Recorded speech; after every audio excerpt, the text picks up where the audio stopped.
Good morning guys.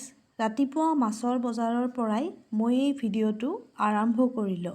পুৱাই সাৰ পাই উঠি মাছৰ বজাৰলৈ মই লৰ মাৰিলোঁ, কাৰণ আলহী অহাৰ কথা। এইপিনে দাদাক ক'লোঁ সোনকালে মাছখিনি কাটিবৰ বাবে। সৰু সুৰা বজাৰখিনি কৰি মাছ কাটি লৈ ঘৰলৈ লৰ মাৰিলোঁ।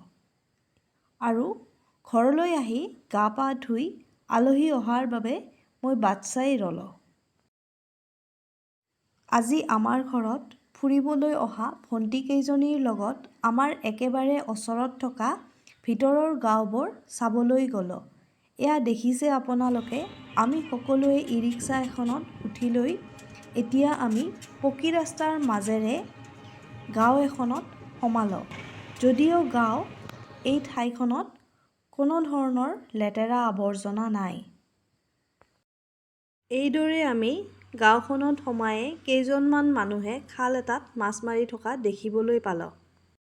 ৰাস্তাৰ দুয়োকাষে থকা ধাননিৰ এই অপূৰ্ব দৃশ্যবোৰ চাই আমি অইন এখন গাঁৱত সোমাই পৰিলোঁ। এইদৰে ৰাস্তাৰ কাষতে চৰি থকা হাঁহবিলাকৰ পেক পেক পুক পুক মাত শুনিবলৈ পালোঁ। ই-ৰিক্সাখন ৰখাই থৈ আমি আটাইয়ে খোজ কাঢ়ি হাঁহি ফূৰ্তিৰে গাঁৱৰ এই প্ৰাকৃতিক দৃশ্যবোৰ উপভোগ কৰি গৈ থাকিলোঁ। এনেদৰেই খোজ কাঢ়ি গৈ থাকোঁতে কেইজনীমান খুৰীক হঠাৎ মাছ মাৰি অহা দেখিবলৈ পালোঁ। গাঁৱত যথেষ্ট পৰিমাণে খাল বিল থকাৰ বাবে তেওঁলোকে এনেদৰে মাছ মাৰিয়েই খায়।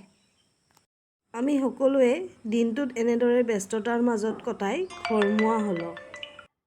ঘৰত আহিয়েই অলপ সময় জিৰণি লৈ আমি এনেদৰে খোৱা বোৱাত লাগি পৰিলোঁ।